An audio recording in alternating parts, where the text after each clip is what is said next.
If you have never made homemade bread before, this is definitely the recipe that you want to start with. You only need 4 things.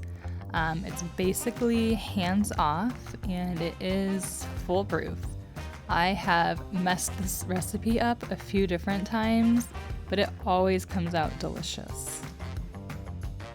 Just add 6 cups of flour, 3.5 teaspoons of salt, 1 teaspoon of yeast, and 3 cups of warm water to a bowl. Mix it well. You're going to cover that and let it sit overnight. You do want this to sit for at least 12 hours, but up to 18 hours is totally fine. When you are ready to bake it, put your Dutch oven into a cold oven and then preheat the oven to 450 degrees.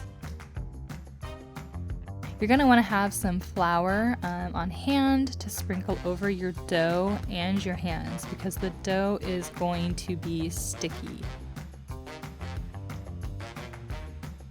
Even though we don't need the bread, I do like to shape it into somewhat of a smooth ball as best as I can before I put it into the hot Dutch oven. Bake covered for 40 minutes, and then you are going to take the lid off and you're going to bake for another 20 minutes. So that's going to be 1 hour total. Cool completely. You at least want it to be cool enough to handle. Then slice and serve. You do not need to activate the yeast. The slow rise time is all that it needs. You can also use a casserole dish or a stock pot. Just make sure that the pot is oven safe for an hour in the oven at 450. One way to tell if your loaf is done is to tap or knock on the bottom. If it sounds hollow, then it's done. If you have an extra loaf or if you aren't ready to cut it open, you can simply just leave it out on the counter. You could also put it in a gallon baggie, but if you do bag it, expect the crust to soften and it might become a little bit more chewy. If you have leftover bread that has been cut, all you have to do is place it cut side down on your counter. This is going to keep the inside soft and the crust crusty.